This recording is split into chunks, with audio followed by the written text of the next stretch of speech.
Pleasure. Right.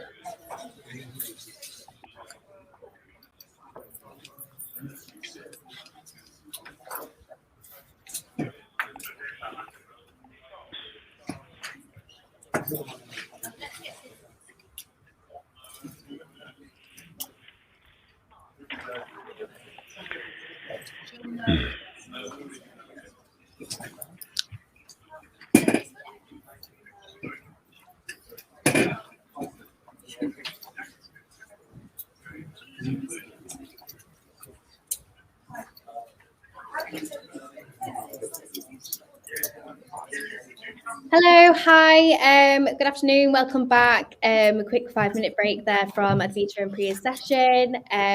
We're now onto a new session with a panel, a bunch of people that work in the NHS. So we've got all different departments and from different areas here. As you can see, it looks a little bit different again. Unfortunately, the pesky firewall that has been put up is trying to defeat us, but it's fine. We've got it. So I'm going to pass over now to Anthony, who is chairing the panel. He will introduce everyone, and everyone will introduce themselves, and we'll kick straight into it. As always, if you've got any questions, just put them in the Q&A tab, and we will get to these when we can. Thank you. Thank you very much, Kate, for that. If I start introducing myself, actually, I should start by saying I'm very glad the firewall is working in the NHS. I'd be worried if it wasn't. So hello, my name is Anthony Tiernan. I'm the Director of Communications for the London Ambulance Service. Just go round. Claire. Hi, I'm Claire Riley. I'm Exec Director of Communications, Corporate Governance, Communications and Involvement for the Integrated Care Board in the North East and North Cumbria. And I can tell you now, that is pretty hard to say. Dennis. Hi, I'm Dennis Campbell, the Health Policy Editor. I'm main NHS reporter for The Guardian. Thank you. Kate. Hi, I'm Kate Jarman. I am Director of Corporate Affairs at Milton Keynes Hospital. And last and definitely not least, Manjeet. Definitely. Thank you very much. Ranjit Kail, I'm Director of Comms for South London Maudsley and also for South East London ICB. Thank you. So just, I think, a bit of an intro, really. I mean, obviously, this whole session is for for communicators, not just NHS communicators, the whole commsHERO event, I know that. But obviously, I'm sure people will be really aware that professional communicators across the world, alongside doctors, nurses, scientists, and many others, have played a vital role in responding to the COVID-19 pandemic. And obviously, prior to the arrival of vaccines in late 2020, and we'll always remember Maggie Keenan having that first jab in the UK, public communications be one of the key ways in which we could, and countries across the world could, protect our populations. And part of that was obviously encouraging local people to act differently to protect themselves by changing their behaviour. So what we're going to talk about today was the experience of our colleagues here, and sort of focusing on what went well, what didn't go so well, and how we could do things differently. So I think, Claire, I was going to come to you first. If we could sort of maybe look at the good, what went well for you? No problem, Ant. And firstly, can I thank everyone for the opportunity to reflect on this time, actually. I think it's very easy as communications professionals to just move on to the next job. And I think it's really important that we take the time to reflect. It almost feels like a lifetime away, but actually we're still dealing with it. And I think it's a really interesting times that we're transitioning through at the moment. And I think probably in a year or two's time, there'll be another pause for reflection because we'll again be in a different place. And I think actually that's something that we're starting to do quite well. Certainly within the communications fraternity is that reflection, that learning and understanding exactly what are the things that we need to learn from, what are the things we keep and what are the things that we don't have to do anymore. But I think a big thank you to NHS Comms colleagues. At the time, I was working in a provider organisation, and I've never worked under as much intensity as I have during that time. And notwithstanding all of what the doctors and the nurses and all of the clinicians were facing, actually what we do, we faced an intensity that I don't think any of us have probably experienced before. But we leaned on each other, we supported each other, we shared our work, we shared ideas with each other, we tackled the challenges with each other, we supported each other, and there was a camaraderie across the whole of the NHS communications professionals that probably I've never witnessed before. And granted, I'm not an NHS lifer. I've been in the NHS since 2007, actually. But that's still quite a long time, and I've never witnessed that before. I think also some of the challenges that we've got within what we do is talking about impact, talking about the value add that we bring as a professional into the NHS. And actually, I think if you look at the work that we've been able to support, whether or not it's vaccination program, whether or not it's adherence to the rules and regulations, whether or not it's building trust and confidence during a really, really difficult time, there's a huge amount of impact that can be reviewed there, and learning from that should influence what we do into the future. And I think that's a really good thing. And I think the evidence around the value add that we brought during that time is very, very clear. I think it would be remiss of me not to talk about the North East and North Cumbria mobilisation. It was absolutely fantastic. I think that we had daily comms calls. We coordinated media policy, so we were given the media consistent messaging. We had a common cause. We came together. We supported each other, and actually built even stronger relationships than we had, not just within our profession, but also with our partners. And finally, and it's probably not very often you would hear me say this, but a massive shout out to our media partners. I think their responsiveness, their proactivity, their keenness to work with us locally, I think was excellent. And I think our local media and national media, I think we worked really well with, and I think that should be celebrated as a good, actually, Anne. Thank you very much for that, Claire. Dennis, I know you'll see it from a slightly different angle. What was the good side for you? So, well, first of all, just to echo what Claire just said, that obviously COVID's arrival in spring 2020 sort of triggered, the most difficult, the most challenging period of my long working life, the most confusing, because COVID was like sort of a story comet from outer space that just exploded. The intensity that Claire mentioned very much echo that. Intense due to the kind of the intense, relentless demands from the Guardian news desk for stories and knowledge and insight and guidance. Also the adjustment obviously to immediate and total working from home, combined with having school-aged children who were allegedly studying at home but not actually doing much of that. Just the sheer slog involved, the long days, 12, 14-hour days, sometimes finding stories from the smallest room in the house because it was so mad and intense. And also the need to get it right, which I would say this, wouldn't I? But I think that we, the Guardian, decided we were going to be highly responsible, cautious if need be, etc. Very, very fact and evidence based in our reporting of this, what was clearly the biggest story ever at the time. Briefly, just practically, so that my boss at the Guardian were very smart. They very quickly redesignated 3 very talented general reporting colleagues to work with myself and Sarah Bosley, our then health editor, and obviously the 4 science people. So we almost immediately had a team of 9 people who knew something, or in some cases, in Sarah's case, an awful lot about pandemics and things like that, having reported them all the previous ones before. So we were very much on it. The demands on us were said fairly relentless, but to be honest, I'd be denying if I said it wasn't thrilling to be one of the key people here with a very close involvement in the biggest story ever. But would I want to go back and have that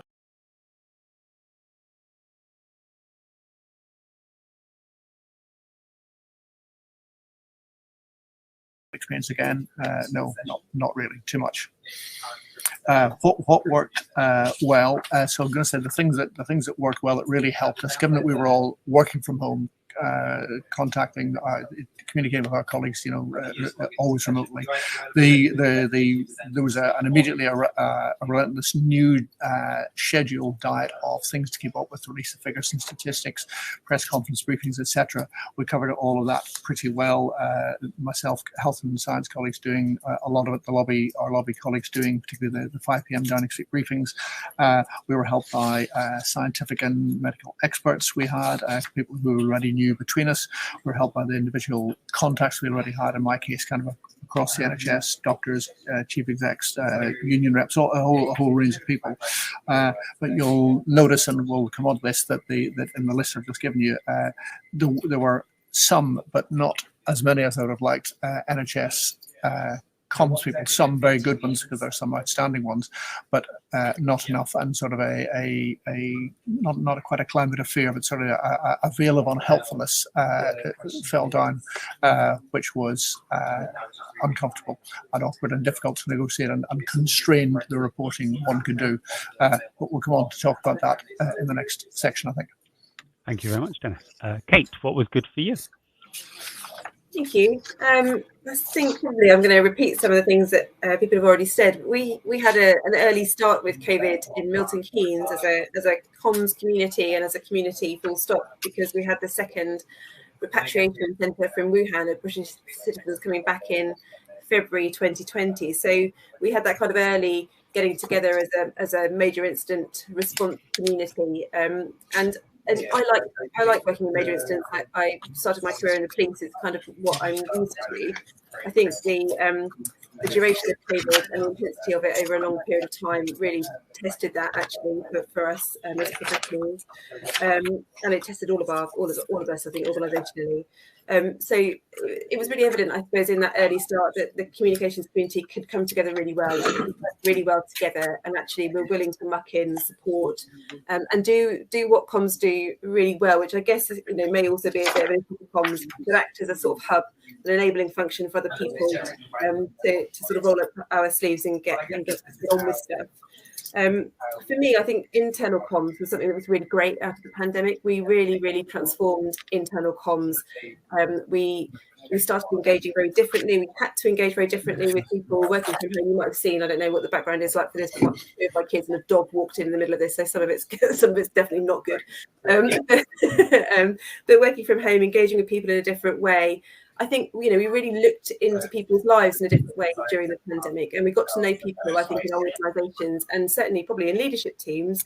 We exposed ourselves and all our vulnerabilities and kind of all of the bits of stuff about us that people don't normally see into our living rooms and desks and in small kids' bedrooms where I'm talking at the moment. And I think that changes organisations. Actually, it changes the style of leadership for organisations, and it changes how you lead, which I think is a positive. It makes it more human. So internal comms engagement definitely are good. We've tried different things. We've done different things. I think hybrid working, enabling people to link up and work differently. Everyone from our clinical teams, virtual ward rounds. We introduced all sorts of different stuff during the pandemic. Has been a positive. Would we want to do it in those circumstances again? As Dennis said, absolutely not. We wouldn't want it to be thought about by major incidents, but major incidents do generate change and opportunity, and that happens with COVID. I would also echo Claire's points around media partners. We had some phenomenal media partners and did some great work with media nationally, regionally, locally, and they were absolutely great through the pandemic, and really great to work with, actually, really supportive, really were that sort of feeling again that you get in a moment and then you're kind of in it together. So we'd also say a big thank you to them too, and I can come on to some of the more challenging bits in a second. We're saving the juicy bits at the end. I did see the dog a minute ago, Kate, by the way. So that's good. Very cute. What was your favourite good bit? Yeah, I mean, a lot of it colleagues have covered, and I think as terrible as COVID was, there were some really excellent points that came together. So I think there's something about solidarity in a sense that this was one enemy we all understood, and actually we all for what is a giant bureaucracy actually came together in such a way to as a single cause to be able to make a difference. And I think comms had such a leading role within that, and often we've struggled tirelessly working away, slogging our guts out, trying to get either internal comms right or messages agreed by various boards, etc. But actually comms moved overnight from what some may say is a kind of like a periphery, where we've struggled to define strategic value, to actually, as Claire was saying, and others, how comms became very central to this, whether we're working with media partners or we're working internally or with our communities. So I think we instantly demonstrated just why good strategic comms was of such importance to organisations. Those organisations that had invested got really good results, and others who hadn't suddenly started to find themselves investing quickly because they just recognised they needed to go to up their game. The other thing I was going to say, which I thought was really positive, having worked in public sector for a vast majority of my life, was just the overwhelming ability to overcome, as I said, bureaucracy in vast swoops. When you were told computer says no 100 times why something couldn't happen, suddenly overnight people were doing webinars, broadcasts, people were all over the place. It was magic. You could just make things happen, and there was no bother to it. Hybrid working, what was an impossibility, suddenly became the norm. And everybody who'd previously said no, I need to have everybody in the office working to these hours was proved wrong. That when productivity went up, and I think that was just a really special time when we were working together in a way that was really effective. And I think it came across really well.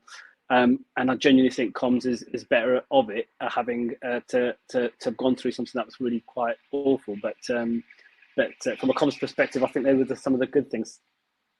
Thank you very much. So Claire, I'm going to come on to you. I'm going to merge the next, I'm conscious of time, merge the next two bits in together. So what wasn't so good? And we did use the word ugly. What drove you a bit mad? And I suppose then that little bit of, if it ever happened again, God forbid, what could we do differently? Yeah, so I'm actually going to start with a positive on this one, as I know people know that I've been very vocal about this in a number of different forums, but I do believe lessons have been learned and continue to be learned around what a number of us have experienced, not just through COVID, but actually before COVID too. But notwithstanding this, we do need to be honest with ourselves and each other, and there were things that weren't great. There were things that were really difficult for some in the NHS or out of the NHS, local or national. And I think that it's really important to reflect that whilst I've got a local opinion on that, equally, I'm sure it was difficult for national colleagues too. And I don't necessarily understand the pressures they were on. I just felt the other side of it. And I think it's important to reflect on that. But I have to say the expected model or the constraints within that model of delivery during a level 4 incident were not feasible in light of the type of crisis that we were dealing with. And I think that underpinned a lot of then the subsequent ugly part of the behaviours that we dealt with. And that was whether or not you worked in the NHS, or actually, Dennis, you alluded to in your point around what you were dealing with. So the lens, the 24/7 world, the importance of local voice, the need for visibility locally wasn't necessarily reflected in what was deemed as a level 4 incident in that point. And that was a real difficult juggle for us locally. At one point we had a local police chief talking about the NHS in front of a hospital because there was not approvals to be able to have an NHS voice. And that just doesn't seem right at all. It doesn't build trust and confidence. It looks like the NHS is trying to hide things. And I think partly, of course, we had also doctors tweeting about how difficult it was, and then let's not talk about the PPE. It's easy to forget all of the challenges that we've gone through as part of this. But this is a 24/7 world that we just weren't geared up to be able to respond to in that way. And I think it's really important that we go back to the model, because we shouldn't lose sight of that, because that's the things that needs to change. And really that model is something that we need to evolve, because let's heaven forbid we're in that situation again. We should never ever get to that point. And from a behaviours point of view, sadly, there were some that were not acceptable. There were some that were never acceptable. And it's partly linked because of the model and the need for power and control. And it's the classic issues that underpin relationship issues. It doesn't matter whether or not you're in the NHS or out the NHS or anything else. And I think we didn't really have that mutual respect. There hadn't been enough emphasis on relationships before we went into the pandemic, which then led to the situation that a number of us had to deal with. You know, I had many people ringing me throughout the pandemic, whether or not they were in tears, they had mental health issues as a result of some of the challenges that they were facing. Those who are really senior professionals having a crisis in confidence. But actually what was good is back to the support in the network. We actually had the people around to pick people up, to support, and ultimately focus on doing the right thing. Power and behaviour should not get in the way of doing the right thing. And I think ultimately that's what underpinned action at a local level, and certainly what underpinned action in the Northeast and North Cumbria. But really, what's sad about it, the behaviours and the power has taken over the debate.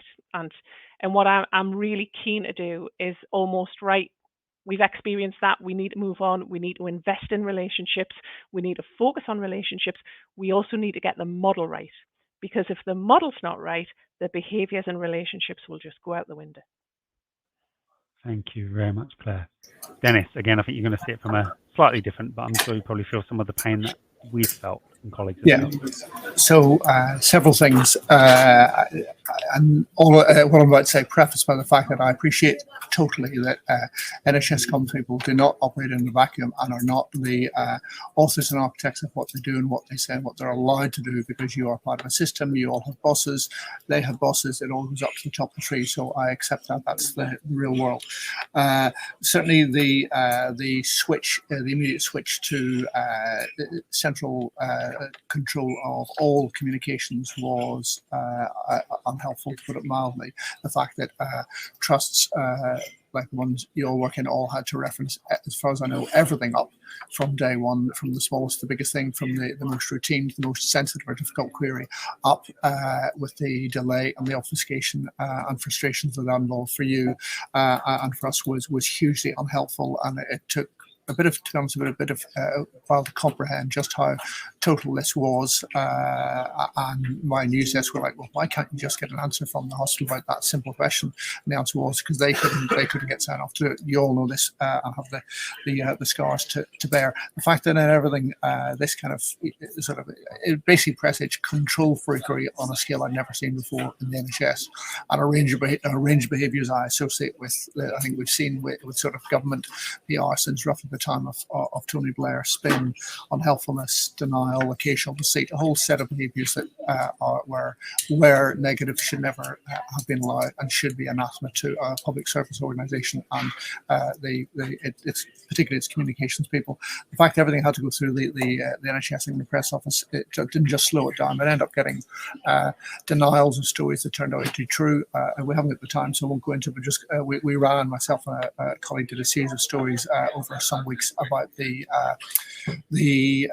creation of and initial weeks of the London Nightingale Hospital first, which obviously was seen as a great moment at the time, as a really positive thing, a really resourceful response to an emergency. We did a whole series of stories about the profile of the patients who would be in there, the tiny number of patients who end up actually going there, the difficulty getting staff to go and work there for all sorts of internal reasons, and the high death rate, all impeccably sourced. We weren't going to write about something as high profile and not get it right. All of them were denied. All of the stories were true. That's just one example. I won't bore you with anything more. I just want to say, and what this time, I mean, this is the last thing I get to say, but I do worry that there are a number of enduring, all unhelpful legacies from an NHS communications and therefore communications and media interaction point of view, which is that I see, I experience sadly much too often from a combination of NHS England and some but not all trusts sort of what seems to be an attitude and instinctive position of sort of minimal helpfulness, reference up for everything, opaqueness, sometimes deception. And I just thinking in August, I was trying to write about the cyber attack on the NHS at the time, and the response from NHS England centrally to all queries from all journalists about any detail about this very important thing, which was obviously disrupting and in some cases crippling a whole range of NHS services was one paragraph, which I've got here, one paragraph in what turned out to be a 4-page briefing, which was sent out to senior people in the NHS, which spelled out in detail. But you as a group of communication people on behalf of your organisations, all of which were disrupted to various degrees, were not allowed to tell us any of that. And, you know, for the umpteenth time in my life, particularly recently, one relies on a friendly, trusting contact from the NHS who thinks, as I do, that probably kind of need to know this stuff. So unhelpfulness, opaqueness, also just on a simple kind of human, practical, day-to-day level, the loss of what used to be normal contact between journalists and NHS PRs, and off-the-record chat to talk the story through on a kind of trusting, entirely off-the-record basis. You know, remember them? They're sort of becoming a bit like dinosaurs in red phone boxes, aren't they? And the fact that I now see that NHS PRs as a general breed, not all, but worryingly many, seem to do everything by email, never pick up the phone, want to do everything by email, never actually speak to anyone. I mean, I say this is a phenomenon of behaviour I notice across PR generally, and I do with, you know, zillions of PRs every week. And that's really, really worrying, and I worry that that's become a new permanent sort of form of sort of semi-official estrangement between us and you. And as you all know from your great experience on the number of great creative constructive stories you've enabled and your counterparts in similar mindset across the system, whenever you trust journalists to get it right, health journalists generally do, and I worry that the dial is now going in the direction of unhelpfulness and estrangement, a bit of a sort of a glacial age rather than the period of trusting, working together, which some of the journalism, the amazing journalism produced, enabled by NHS trusts during the pandemic, shows that should be the road ahead. Thank you very much for that, Dennis. Kate, we've only got a couple of minutes left, so I'm going to ask you to speak quickly. I'm going to keep it really brief. So I won't talk about media. There's a couple of things for me. One is the duration of the pandemic. So the length of the pandemic from a communications and everything else perspective makes it really hard. So it moves from major incident really to about humanitarian kind of incident. So actually keeping people motivated and well through that really, really challenging. I think sometimes the pace of change of national guidance became confusing and chaotic. And as communicators, we had to constantly try and interpret that and get it right. And the consequences of not getting that right when it's safety critical information are massive. And actually that was really difficult some days, really hard. And you're very conscious that actually communicating the wrong information about protective equipment could be life-changing for people. One thing I really wish I'd done differently and would certainly do differently again is communicating about visiting.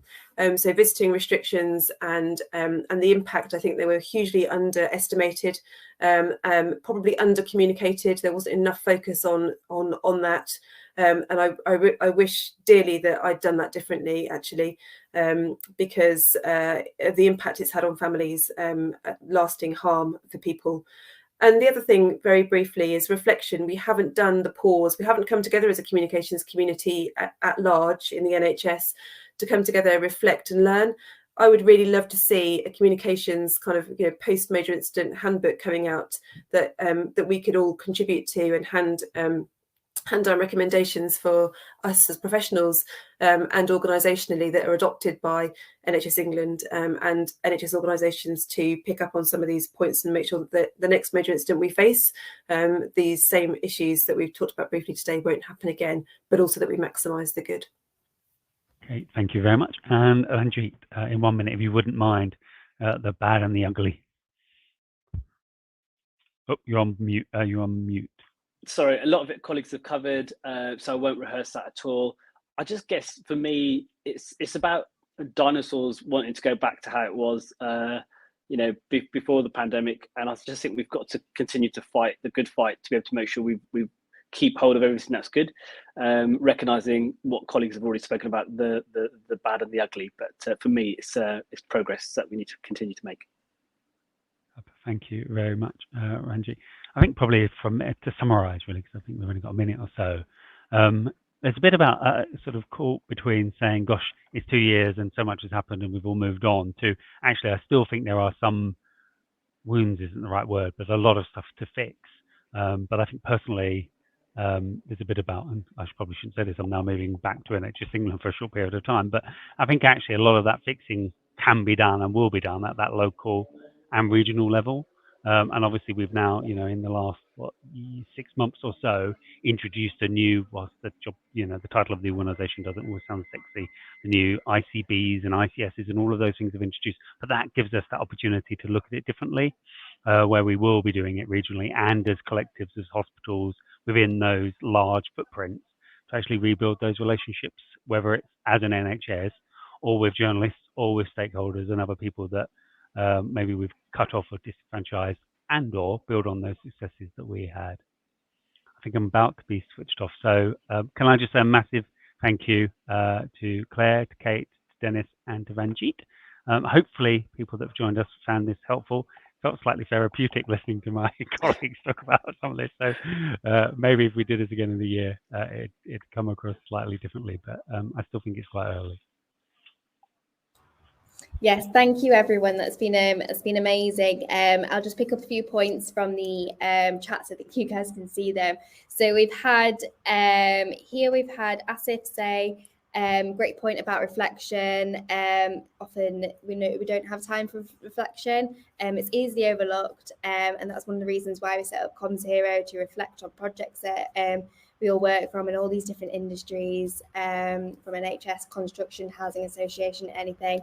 And then we've also had something from Andrew Gledhill, who works for a housing association. He says that they've just made a short film regarding our colleagues' experience through COVID, and most of those that contributed felt it was worthwhile exercise just to reflect on what they did and what they went through, and that they actually found the exercise really humbling, which was really nice. And we just had another thing come through from Jude Tipper, I think, and then it says, such a good session. Thank you all so much for your experiences. I've getting a lot of thank you now. So we've got a thank you from Jules Loveland. So thank you all for sharing your experiences. I think it's been, like I say, it's been really comforting